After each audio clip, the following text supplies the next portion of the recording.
In this lecture, we're going to be transitioning to a new topic of developmental psychology, but one that's related to a lot of the stuff that we've been discussing in previous lectures. In particular, I'm going to be focusing our attention in this video on motor development. Context as to where we're coming from. Obviously, in some of the previous modules, we've spent a lot of time talking about physical changes that take place in our early and latter years of life. We talked a lot about kind of the overall growth and decline of the body, and also the overall growth and decline of this general system that we called the nervous system. Now, when looking at those changes of those major structures of the body, we can either study them alone or look at how they impact one major mental aspect of our life, and that's our sensory and perceptual systems. And something very closely related to that is something that we call our motor system. We're going to be dedicating a lot of today's class on our kind of intake of touch and our motor system, and how these things actually come to be and how they ebb and flow throughout the entirety of our lives.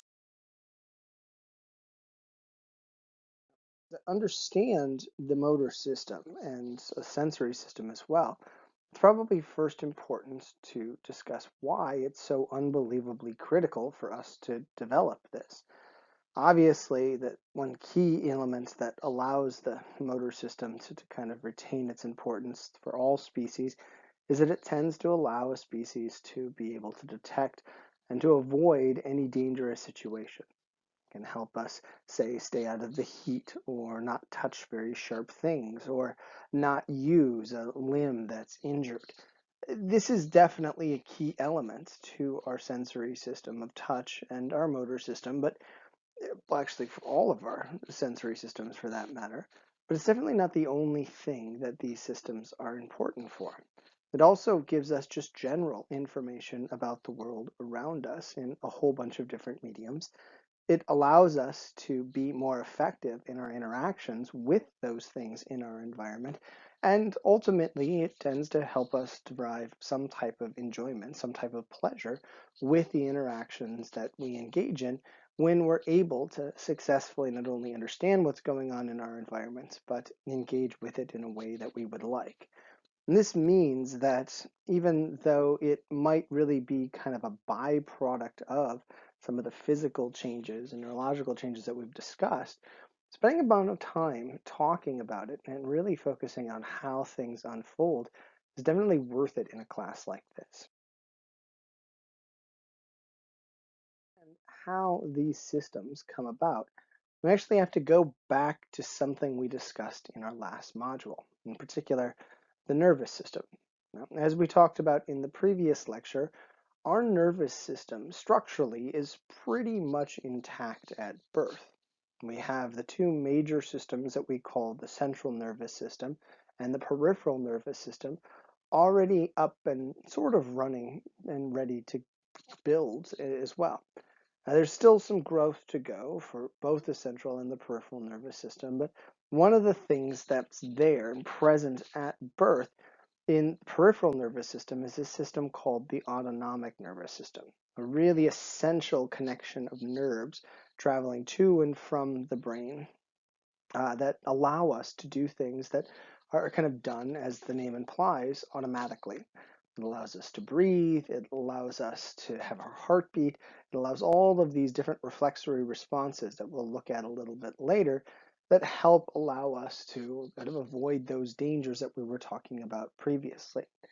In addition to this autonomic nervous system, though, we also have something called the somatic nervous system, a collection of nerve fibers traveling to and from the body that allow us to really engage in a lot of the motor and sensory things that we link to the concept of touch. And understand how this somatic nervous system actually functions and what allows us to communicate with the brain, we have to understand that most of our nerves, most of our neurons that are spread throughout the body are a part of this thing that we call the peripheral nervous system and needs to form after birth. And what they come together to eventually form in these different nerves are different routes, either to the brain or from the brain for the sensory portion, which is what we often call the afferent route that's going up to the brain, or the efferent route, or the motor system that's having the brain communicate with some structure within the body, usually some muscular structure in the body, so we can move and react the way we want. That, if you're looking for kind of an interesting fact, you can see in this image on the lower left-hand corner that our afferent, or our sensory system, which is located in the spinal cord, is actually located along the back end of our spinal cord.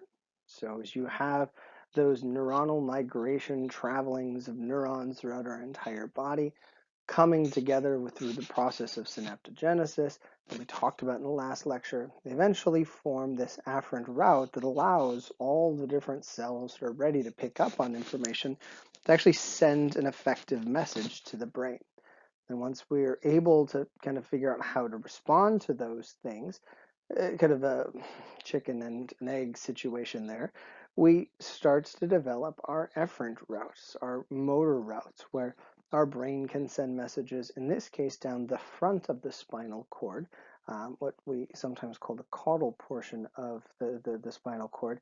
So we can get that information to the body and actually allow us to react the way that we want to react to the different stimuli that are present. And this kind of interesting notion of the spinal cord being responsible for both components of both touch and sensation, touch and movement, is kind of neat. But when you find out how it's divvied up, you really get a better understanding of how complex something like the spinal cord actually is. In addition to needing our spinal cord and the different routes to and from the brain, we also need that brain to help us with our sensory systems and our motor systems. And there's two particular areas within the brain that are really critical players in these processes. In our last class, we talked a little bit about how we had this little structure in the middle of our brains called the parietal lobe. It was located just behind the temporal lobe and just behind the frontal lobe and above the temporal lobe. Well, this parietal lobe contains a really interesting band of neuron clusters that we call the primary somatosensory cortex. It's this stretch of area that's dedicated to different parts of our body. And as our brain starts to form, as we start to develop a lot of our sensory systems with respect to touch, what we see is many neurons making connections that are in correspondence to different neurons in the body making other similar connections. So when we have this afferent route of information going from the body to the brain, it doesn't just randomly disperse once it hits the brain. It usually goes up the spinal cord through a couple paths that we're not going to talk about quite today, and eventually arrives in the first structure of our cerebral cortex or our brain, and that area is called, again, the primary somatosensory cortex. When we want to respond to something, there's another structure just in front of this primary somatosensory cortex called the primary motor cortex. And it's actually located at the very back end of the frontal lobe. A weird kind of effect if we're looking for kind of unusual things to take note of. And this particular structure, this primary motor cortex, is responsible for our ability to initiate a lot of the movement that we engage in. Now, for our motor system, it's probably important to note that we have a multitude of different areas within our brain that are critical in our motor skills. But this primary motor cortex is the place where many people think that the first inklings of movement are started. And again, just like we have to create connections for our primary somatosensory cortex, we also need to create a ton of connections as we're growing up for our primary motor cortex to be able to efficiently and effectively do the things that we want to do. How do these structures actually develop the ability to do what we want them to do? How is it that we're able to sense things and react to those things in an appropriate manner? Well, this is actually something that spurned on a philosophical debate between psychologists that actually still persists to this day. one of the early theories that was out there was one that was proposed by a theorist named Gessel. It's nowadays called the maturational development theory. It was this notion that maybe, much like structures within the brain and other structures, our motor system and our sensory system, for the most part, were really just things that were going to naturally develop regardless of what we encountered in our environment.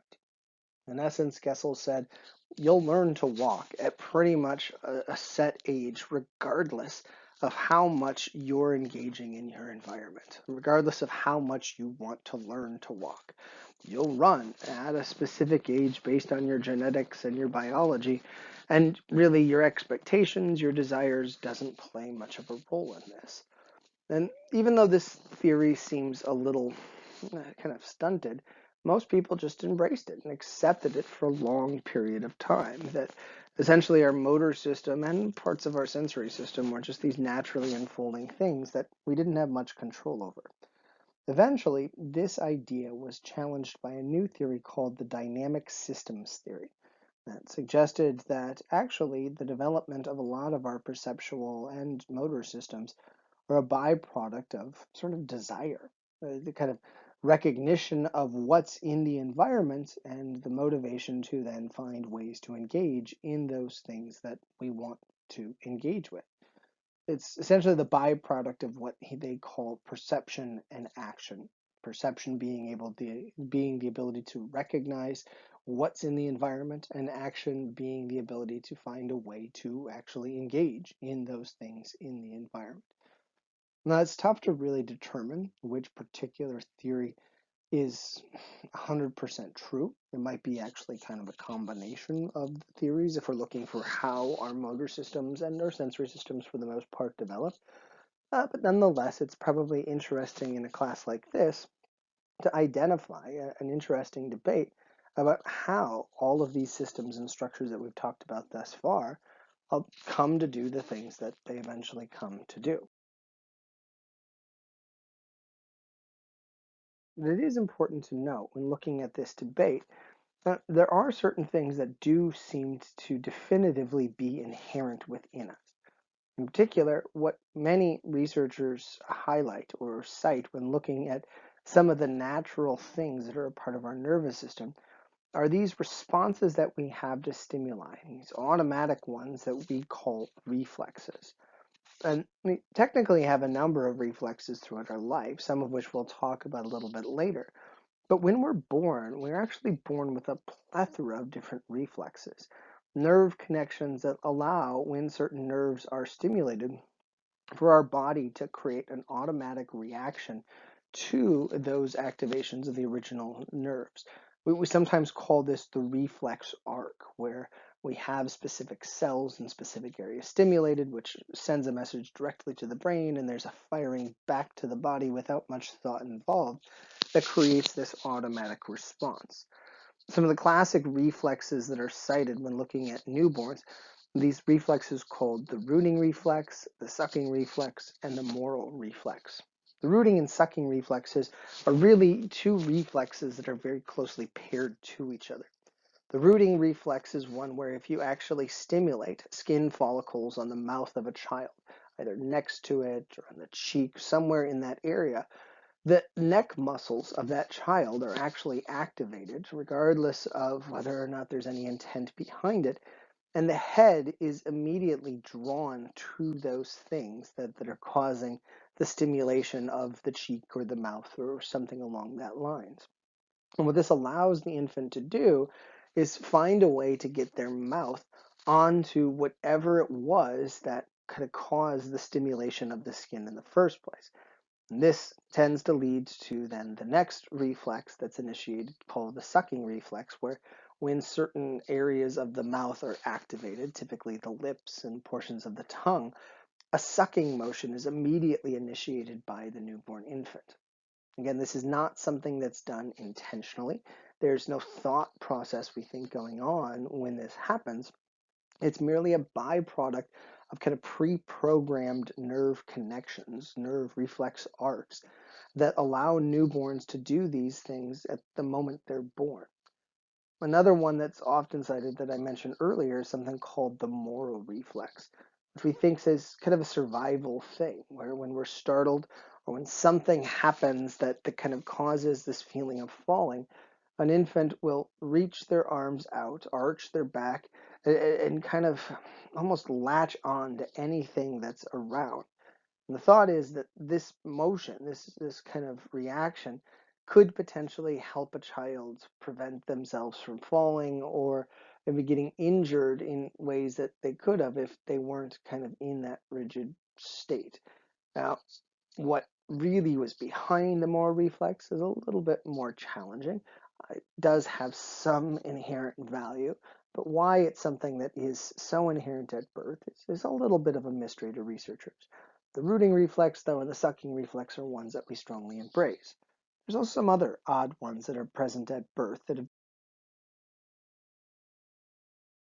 ones that is really endearing to many parents is something that's called the palmar grasp, where when you place something inside the hands or actually stimulate the palm of an infant, their natural reaction is to wrap their fingers around that thing that stimulated the palm and really put on quite the vice grip, a really hard grab of that. And in fact, it's really hard to get something out of the hands of a newborn infant, even though they're not necessarily consciously gripping those things. It really shows the power of how much certain nerve fibers can trigger the activation of specific muscle fibers. Many parents, of course, take the palmar grasp reaction as an indication of the child kind of grabbing for a parental figure or kind of creating a bond with somebody, and probably does have that effect. But there is a belief with many of our other reflexes that there's probably some survival thing associated with it that goes beyond just enduring yourself to an adult figure. Something that's somewhat similar to this in terms of there being the stroking of some type of palm is something called the plantar grasp, or sometimes it's called the Babinski reflex. And here we're not talking about the hand, we're talking about the feet. Now, if you stroke the bottom of the feet of a child, the toes and foot actually change in their kind of motion. It's almost like a wave that happens or goes over the child. And it's a little tougher to figure out why this particular response has happened, but it's very persistent in many children. And in fact, many researchers and developmental psychologists look for the presence of that Babinski reflex to ensure that there's been healthy development inside the womb. This is something that we actually saw a video on a few modules ago, and I encourage you, if you want to get a review that video so we can go over again some of the innate things that are present in newborns. Some other ones that were mentioned in the video were the stepping reflex. Something else that was kind of just briefly touched up on was something called the swimming reflex. As I'm reflecting back on it, I think in the video that I showed you didn't actually focus on this swimming reflex, but it is one that I always like to mention because it is such an odd reflex where if you take a child and place them in water, and this has to be a newborn infant, they can eventually override this reflex, so please don't try this with any random 6-month-old. But newborn infants, when placed in water, will actually instantly, when they placed in water, hold their breath and begin stroking their legs and arms in kind of a swimming motion. And the fact that they can automatically do this is really interesting and kind of unique. I don't encourage you to do this really with any child, just in case there is something going on neurologically that prevents this swimming reflex from kicking in infants. But I can guarantee you that the vast majority of the population could swim pretty much at birth as a result of this reflex. It's just that when we start to override it, well, then we need to actually develop the skills, the motor skills, to be able to replicate something that we could do pretty much at birth. Once we focused on these reflexes, I always get a sense that people forget that these are not just things that are present in birth and that go away fairly quickly. For many of us, we have persistent reflexes that we use every single day that help us avoid some of the issues that we encounter. Some of the reflexes that are present for a couple months and then start to go away are things like the sucking reflex and some of the other startle reflexes that we looked at earlier. Most of them, though, are gone by about 6 to 8 months, the sucking reflex being the one exception to this. But there are some other reflexes that we haven't talked about that are persistent throughout life. A classic one is just coughing and sneezing, where if something activates our nose or our throat, we automatically have these coughing and sneezing reactions. I'm guessing many of you have kind of identified the power of these reflexes when you've tried to suppress a cough or a sneeze when certain areas of the nose were triggered. It's almost impossible to do this. Same thing with some other reflexes that we tend to take for granted. The lack of air will always trigger within us a yawning reflex. The processing of kind of cold or kind of the overstimulation of the skin with colder weather will automatically trigger shivers within us. And something that we tend to take for granted, but it's constantly going on, is the clearing of debris from our eyes and the assurance of extra moisture in our eyes by having blinking occur. Now, it's probably important to note that a lot of these adult reflexes can be intentionally replicated by us. We can cough on cue for the most part. We can blink on cue for the most part. But those of these things don't necessarily happen on a regular basis because of something that we're volitionally doing. They really are just byproducts of these inborn neural network patterns that persist throughout our entire life. Now, that doesn't mean that's all we have as we advance through life. We're not just born with reflexes and there's nothing else. There's lots of different systems in kind of their own way as we advance through infancy and beyond. And when we start talking about this development, one of the things that we do is break up the types of things and skills that we develop into different categories. One particular category is called gross motor skills. Another one we'll talk about a little bit later is called fine motor skills. But gross motor skills doesn't involve things that are disgusting or icky.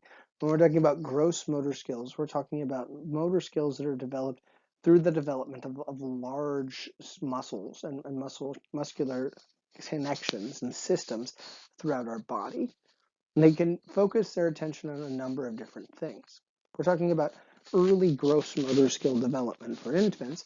Most of the focus is on postural development, the ability to hold things up or balance things. And one of the first things we dedicate a lot of our muscular focus on is just being able to do something as simple as hold our heads up and move our heads the way we want them to be moved. And it actually usually takes most newborn infants a couple weeks before this is possible. There's always some variety when we talk about development of gross motor skills. Some newborns actually have developed the muscular strength and the nerve connections to actually hold their heads up on birth. Others might take a month or so before they're able to hold their heads up successfully. This is something that's sometimes tied to birth and kind of when a child is born, where if they're born at exactly 40 weeks or 38 weeks or somewhere around there. But yeah, when we see kind of an aggregate statistic, we see on average most kids tend to be able to hold up their heads at about 2 weeks, and it's one of the first gross motor skills that are developed. As we start to advance more, the focus tends to kind of work its way down towards the body, being able to support itself. Sitting becomes something that most kids really start to focus on at about 2 months, even though it's not a guarantee that sitting is smooth. Many kids who start to develop this skill will sit for a little while and then accidentally activate, say, their legs or their back or move their head in a way that causes them to get off balance and they'll eventually topple over. But at about 2 months, the process of sitting starts to become a doable thing for many newborn infants. Eventually, they're not only able to sit well supported, but usually about 6 months, these children have kind of mastered the sitting process and can sit on their own. As very shortly after, many kids, once they get comfortable with sitting, tend to start looking toward the next step, which is typically standing. Now, there are many children that will go from sitting to crawling and then standing. There is a decent percentage of the population that will actually go from sitting to some type of a stand within about 2 to 3 months, and then transition from that stand to kind of a first couple steps. Now, most children walk for the very first time on their own, unaided, at around 1 year of age. But much like a lot of other types of motor skills that we're going to talk about later, there's a lot of variability on this particular timeline. Some children will walk at 8 months, 9 months, and they might be a little bit ahead of their time, but it's not necessarily something that's that unique or that exciting slash worrisome for developmental psychologists. If a child doesn't walk until they're 14, 15 months of age, this also isn't necessarily an indication of problems to come or cause for celebration either. It's just merely a time when a child developed the muscular strength and the nerve connections to be able to actually do this very difficult thing of walking. But it's important to note that even when a child can start to walk at about 1 year of age, there's still a lot of work to do. Most children tend to walk on carpeted or extremely flat wood floors for the very first time, and they work their way up to different types of terrain that's maybe a little bit more unsteady, maybe a little bit harder, maybe a little bit more slippery, and also terrain that tends to have different angles tied to it.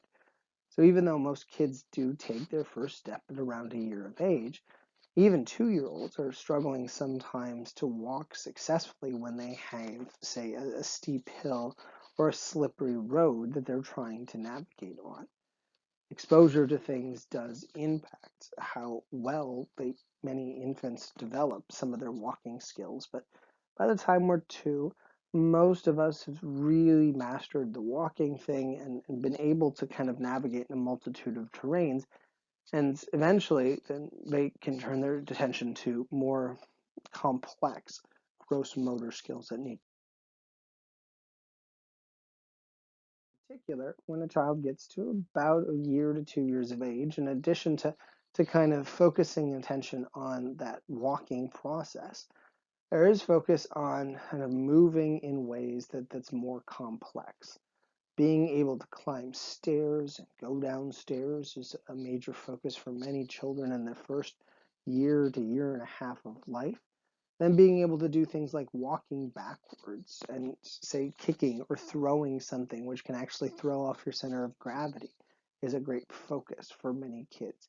But all of these developments are kind of gradual processes that are constantly being fine-tuned and also individualized processes. I always like to show this chart that you see here on this slide because it highlights that even though we tend to say, at about 1, this is going to happen, when it happens at about 1 for many different tasks varies a lot. Same thing with some of the earlier things that we discussed in kind of the last slide. Being able to sit on your own without support does usually happen at around 6 months, but there are many 4.5, 5-month-olds that are sitting on their own without support already. There's also many that sit on their own without support by about 8 months. And if we're looking for what causes this change, again, we can go back to the different maturation theories that are out there. And even if we can't necessarily use the evidence that we have in front of us to definitively say which theory is correct, it's probably important to note here that the variability that we see in terms of when these things are developed doesn't usually correlate very much with physical ability later in adulthood. So I'm sure many of you know some very cocky, excited parents because their child walked at 8 or 9 months, and ones that are sheepish because it took their child until, say, 1.5 years to walk. Please understand that really does mean almost absolutely nothing in the lifespan of these children. Obviously, if there's some developmental thing or a major physical ailment that's causing a child to be stunted in the changes that they're undergoing, interventions and kind of identification of these problems is essential. But for most children, they're going to just develop these skills when they develop these skills. And once they're there, they tend to just kind of align themselves with their peers after about the age of 2 to 3. This is where individual differences do start to really emerge. Most kids are working on something like hopping or running and running and then landing in a jump around 3 years of age. But some, if they're not really pushed physically, don't develop these skills until about 4 years of age. There are, however, some exceptions to this where many kids can start hopping or running into a jump at, say, 2 years of age. So it's not a universal thing, but what we see usually is that the gross motor skills are really developed enough in most kids so that by around 3.5, 4, most kids have the ability to run, even if it's kind of an awkward type of run that we sometimes see with kids.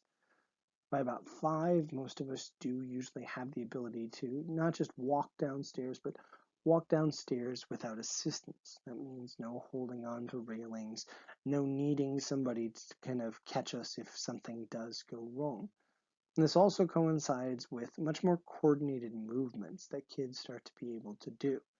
I know it's kind of a joke, but being able to chew gum and run at the same time is actually really challenging for many children. And sadly, many of them do tend to choke on their candy or gum if they're trying to run and do it at the same time.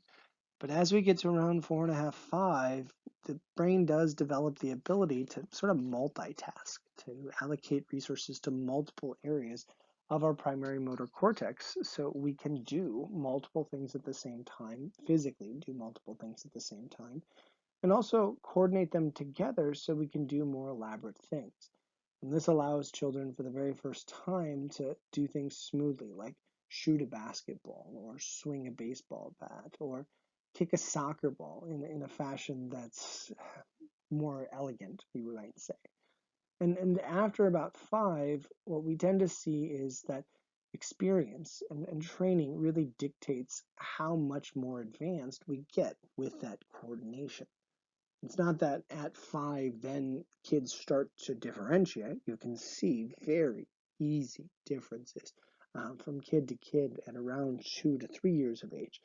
But those differences become even more pronounced as sports and other types of events that really push specific types of gross motor skills start to kind of emerge.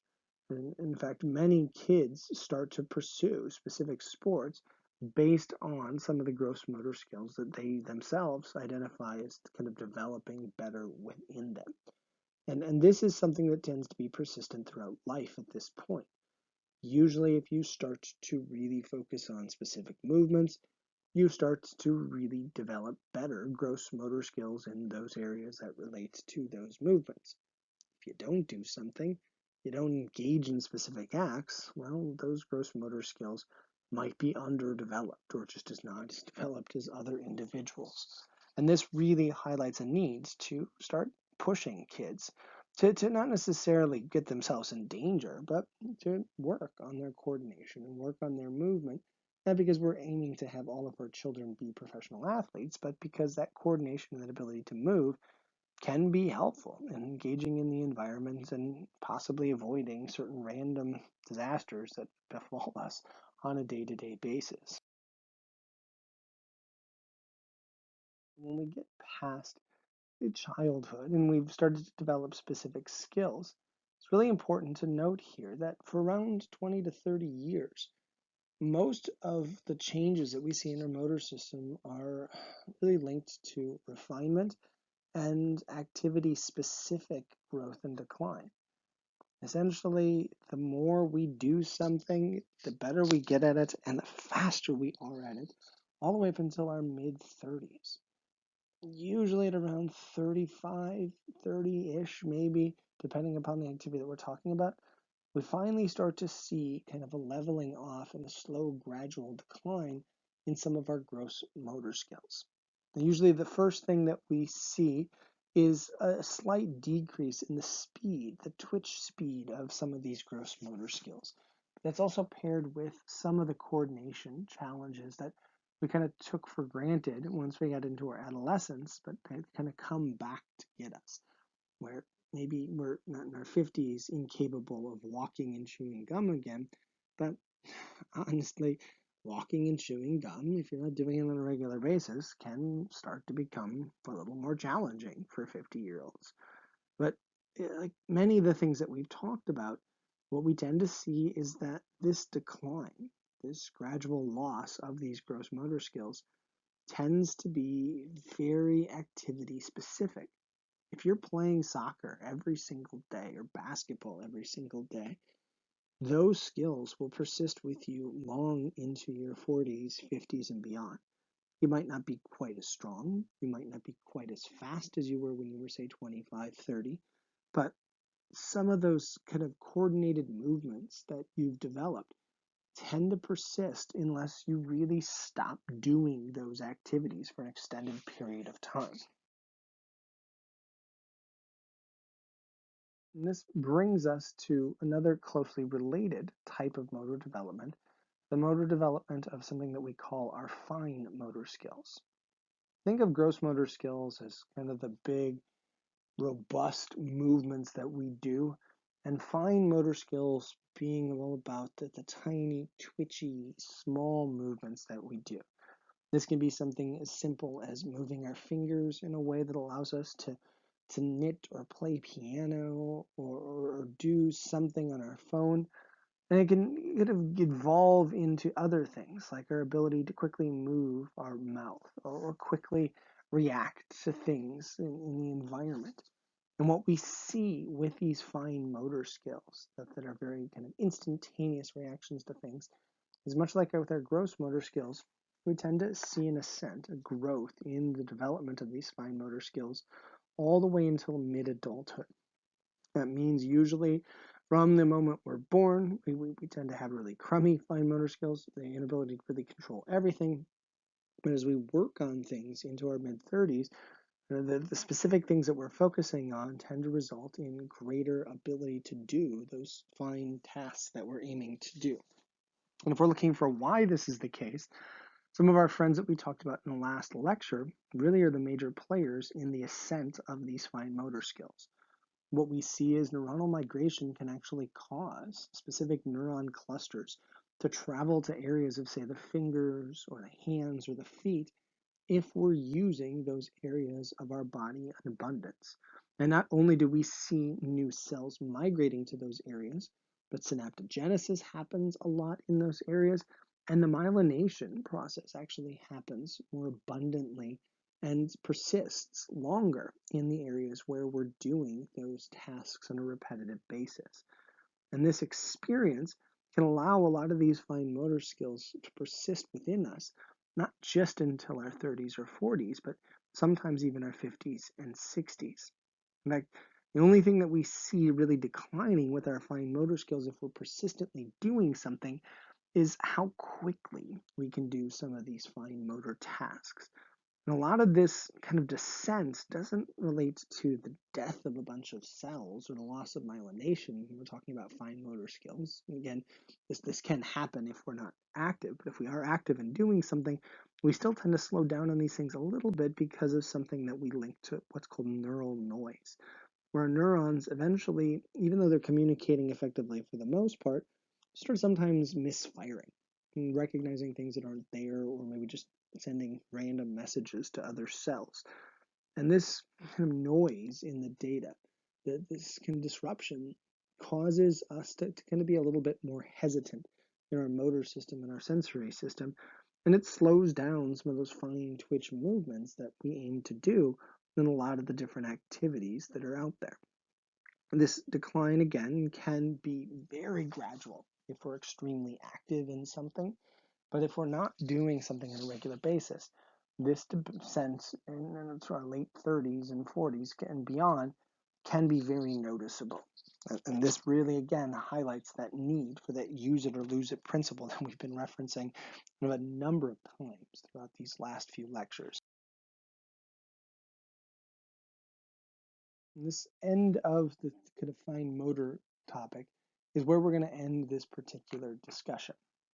We've covered, though, how we're able to sort of take in information through our sense of touch. We sort of just danced on it, and definitely how we're able to react to that information when talking about our motor system. We're going to transition our attention to some other sensory systems that we've overlooked so far. In particular, we're going to focus our attention on both vision and hearing. We'll allude a little bit to the other two ones of taste and smell, but we're going to try to dedicate enough time and energy into this hearing and vision processes to understand how many of our other sensory systems are undergoing change as we develop from infancy to adulthood. But for today, we're going to close up here. I hope you got a lot out of this, and I hopefully will see you all very soon. Take care.